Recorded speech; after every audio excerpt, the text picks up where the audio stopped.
Hello everyone, in this video we are going to cover second part of third chapter 10th class, the black aeroplane. Let's start. Author's flight to England. जो author है वो England जाता है. Once the author was in his Dakota aeroplane. जो author है वो अपने Dakota aeroplane के अंदर में है. And the night was clear. रात बिल्कुल स्पष्ट है, साफ है. There were no clouds in the sky. Sky आसमान के अंदर में कोई बादल नहीं नज़र आ रहे हैं. The moon and the stars were shining. जो चांद तारे हैं वो चमक रहे हैं. It was 1 o'clock at night. रात के 1 बजे हैं. At this time he was flying his Dakota aeroplane over France. और वो फ्रांस के ऊपर से जा रहा है. So he was coming back to England from Paris. वो पेरिस से जा रहा है इंग्लैंड की तरफ. Author at present he was thinking about his family. सबसे पहले वो अपने फैमिली के बारे में सोचता है.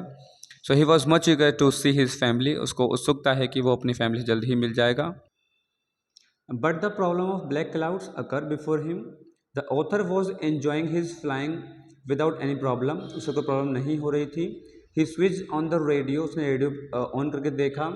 And spoke to Paris control. उसने बात भी की पेरिस कंट्रोल से. He informed them that he was on his way to England. उसने इन्फॉर्म किया कि मैं इंग्लैंड जा रहा हूँ. After talking to them, he turned his plane 12 degree west. उसने अपना प्लेन 12 डिग्री वेस्ट पश्चिम की तरफ किया. All was going on well but all of a sudden. परंतु अचानक, ऑल ऑफ ए सडन क्या हुआ अचानक से? He saw black clouds. अभी आसमान साफ था लेकिन एकदम से अचानक से उसको बादल दिखे कहीं से. जस्ट बिफोर हिम, एकदम उसके ठीक सामने. The black clouds were like a huge mountain. वो बिल्कुल बड़े बादल की तरह, एकदम पहाड़ की तरह समझ में आ रहे थे बादल उसको.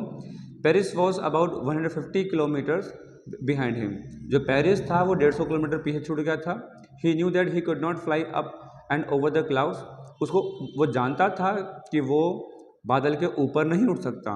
सो he had no enough fuel to fly north और वेस्टवर्ड साउथवर्ड्स. उसको दक्षिणी तरफ से या साउथ की तरफ से जाने का भी मौका नहीं था, इतना उसके पास फ्यूल नहीं था. Instruments stopped working. At last he decided to fly his aeroplane straight through the black cloud. उसने सोचा कि ठीक है, मैं बिल्कुल ठीक इसके बीच में से निकालूंगा. Although it was very risky. हालांकि ये बहुत ही रिस्की, जोखिमपूर्ण काम था. Yet he did it. फिर वो उसने ऐसा ही किया. He did not see anything in the black cloud. His aeroplane started to move in the air. उसका जो एरोप्लेन था वो हवा में मूव होने लग गया. So he looked at the compass. उसने कंपास की तरफ देखा. It was not working. जो उनकी कंपास थी वो भी वर्क नहीं कर रही थी. Then he tried the radio. उसने कोशिश करी रेडियो से बात करने की, but it was also dead. वो भी नहीं थी. So now he was lost in the clouds. अब वो खो गया है बादलों के अंदर में. His instruments also fail to work. सारे इंस्ट्रूमेंट्स ने काम करना बंद कर दिया है. Another aeroplane appeared. अब उसको इसी बीच में एक और एरोप्लेन दिखता है. When the author was completely helpless and was not able to decide anything. जब उसको कुछ समझ में नहीं आ रहा था, suddenly another aeroplane appeared before him. एक और एरोप्लेन आता है, उसके सामने दिखता है. It was without light on its wings. उसके पंखों पर लाइट नहीं थी. जो दूसरा एरोप्लेन था इसलिए उसको ब्लैक एरोप्लेन कहा गया है कहानी में. But the writer could see the pilot's face. परंतु उसको पायलट का फेस दिख रहा था. So he waved his one hand to indicate him. उसने अपना एक हाथ से इशारा किया कि follow me. The writer started to follow him. उसने उसको फॉलो किया एक बच्चे की तरह, ओबीडिएंट चाइल्ड की तरह. Now the writer was happy. अब राइटर को एक ब्लैक एरोप्लेन वाले को देख करके बहुत खुशी हुई है. राइटर बताता है that followed the aeroplane like an obedient child. कि मैं एक आज्ञाकारी बच्चे की तरह उस ब्लैक एरोप्लेन वाले पायलट को फॉलो कर रहा हूँ. The writer was behind the aeroplane. जो राइटर है वो उसके पीछे पीछे जा रहा है. He followed the aeroplane like an obedient child. बच्चे की तरह फॉलो कर रहा है. After some time the black aeroplane started going down. कुछ समय बाद में जो ब्लैक एरोप्लेन था वो नीचे की तरफ उतरना शुरू हुआ. And writer came out of the black clouds. और जो देखा उसने कि वो ब्लैक क्लाउड की तरफ से वो बाहर आ चुका था. Safe landing on the runway. सामने रनवे दिखा. Now the writer safely landed on the runway. उसको रनवे दिखा, वो लैंड कर गया.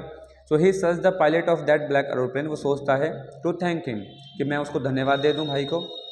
But he could not find him anywhere. परंतु उसको कहीं नहीं मिला. The sky was empty. आसमान बिल्कुल साफ था. A mystery of for the writer. अब राइटर के लिए एक रहस्य बन जाता है. The writer was very eager to meet the pilot. उसको मन था कि मैं उससे जरूर मिलूंगा. So he went straight to the control room. Control room में जाता है सीधा. And there he asked a women. एक वुमेन बैठी हुई receptionist who was on duty, जो ड्यूटी पर थी. सो अबाउट दैट पायलट, उसने कहा कि भाई वो पायलट कौन था। She looked at him strangely and laughed, वह हंसती है और वो विचित्र से देखती है कि and she told that there was no other aeroplane except his, तुम्हारे एरोप्लेन के अलावा रात कोई एरोप्लेन मैंने नहीं देखा रडार पर। The writer was very surprise, writer इस बात से बहुत ज़्यादा सरप्राइज हो जाता है। हिज लास्ट आइडिया, अब उसके अंतिम विचार। सरप्राइजिंगली, आश्चर्यचकित होने के बाद में, he was thinking that he had helped him to who had help him to that arrive, कि मुझे किसने मदद करी। उसको मतलब विश्वास हो रहा है कि ही हैड हेल्प, ओके ठीक है, उसने मेरे को हेल्प करी बाहर निकलने के, वो था कौन। So he was without a compass on radio, मेरे पास रेडियो नहीं थी, कंपास नहीं थी। He did not have in a fuel in his tanks, मेरे टैंक में जो फ्यूल नहीं था बिल्कुल भी। So who help him to arrive safely, आखिर मेरी किसने मदद करी, भगवान ने या किसने। लॉन्ग क्वेश्चन इसी पर बनेगा, that who help the writer, तो राइटर को किसने हेल्प करी थी उसको बिल्कुल प्रॉपरली सेफ लैंडिंग के लिए, इस बात पर एक लॉन्ग क्वेश्चन बनेगा। Okay, so this video is also for English learners, so keep learning English, keep listening chapters, keep watching the videos and enjoy the videos more excitedly and enthusiastically, and encourage yourself, and okay, so I hope you will understand well. So thank you, bye bye, see you in the next video.